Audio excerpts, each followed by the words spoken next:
What is up, watch people? Welcome to another edition of Talking Timepieces with Tony. Today I am wearing my Audemars Piguet. No, I'm not. I'm wearing a Hamilton Khaki Navy sub. I've had this watch for about 6, 7 years, maybe more. 300 meters water resistance, really great rubber strap. It's a tank of a watch. I just found it. Well, I say I just found it. I've got it in one of my other older watch boxes of watches I don't wear all that much, so decided to put it on. Awesome watch. So today, in today's edition, we're going to go and do something that I don't normally do, but we're going to talk about the perfect three-piece watch set for under 1,500 bucks. Three-piece, one, two, three, four-piece. We're going to talk about four-piece watch set under $1,500. Great for people just starting their collection. And these are watches also that are, that people that do have Audemars, Rolex, Omega have these watches as well. So these are they're not just cheap watches. So, all right, let's roll the intro and we'll talk about it. All right.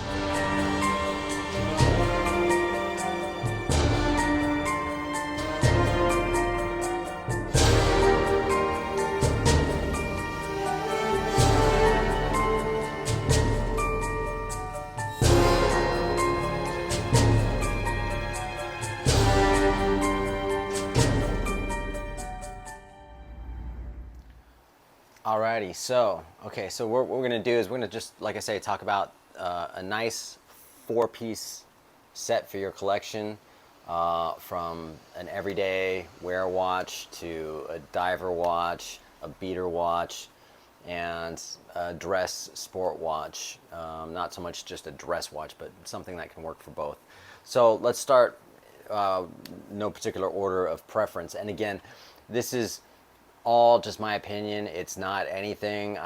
There's a million other brands. I know there's Orient. I know there's just so many brands out there that could fit this category. All right, but this is just my preference. All right. So don't say, oh, you forgot this or you left out this. No, this is what I'm going for. These are the four watches that I think are great for not only people that are starting out, but for people that are already established watch collectors that have high value watches that, that have these watches as well. So we're going to start with the Hamilton Khaki Field. It's a beautiful watch. It's 38 millimeters.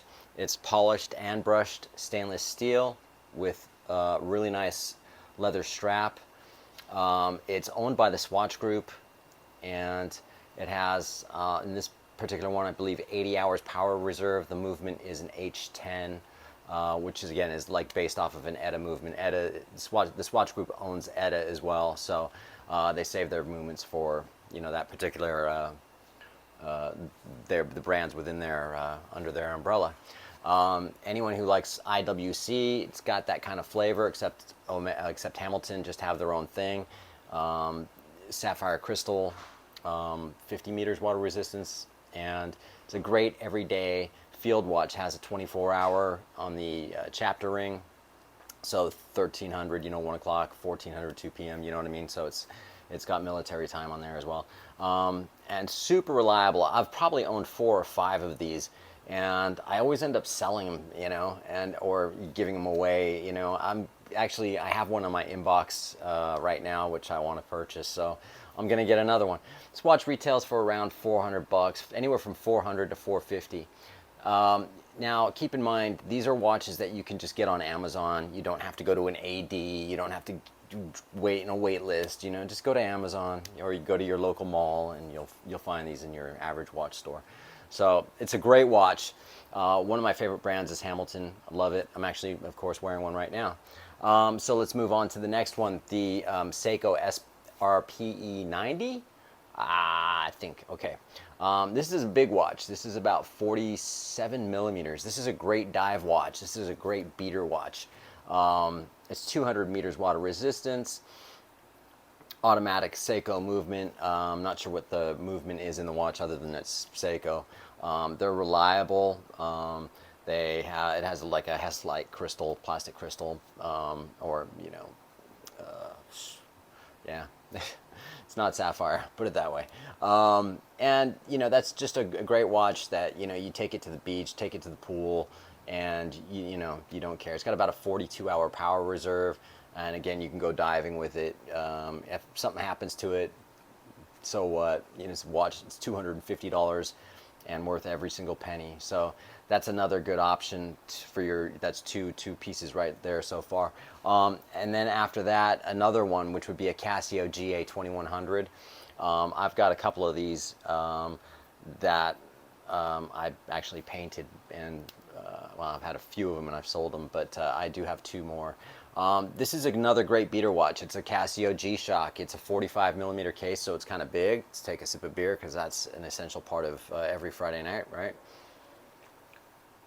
Who am I kidding? Every Monday through Friday. How about that? Monday through Friday. No, sorry. Every Friday through Friday. All right. Anyway, so the GA2100 is, it's all plastic, but it's you know, it's a G-Shock. You know, you can beat that thing around and it's going to take a beating. It's analog and digital, and it had, you know, date, a world timer, stop clock, stopwatches. It makes coffee for you in the morning if you decide that you want to go to bed early and have your coffee made. This thing does everything. So you're looking at about $100 for that watch, worth every single penny. Great everyday beater watch. I believe that's 200 meters water resistance as well. The next one I'm going to go with is the Tissot PRX Powermatic 80 automatic. Just Tissot is one of those brands that, you know, just a great Swiss watch company. Again, they're owned by the Swatch Group as well. Has powered by an ETA automatic movement. Has, I believe, also 80 hours power reserve.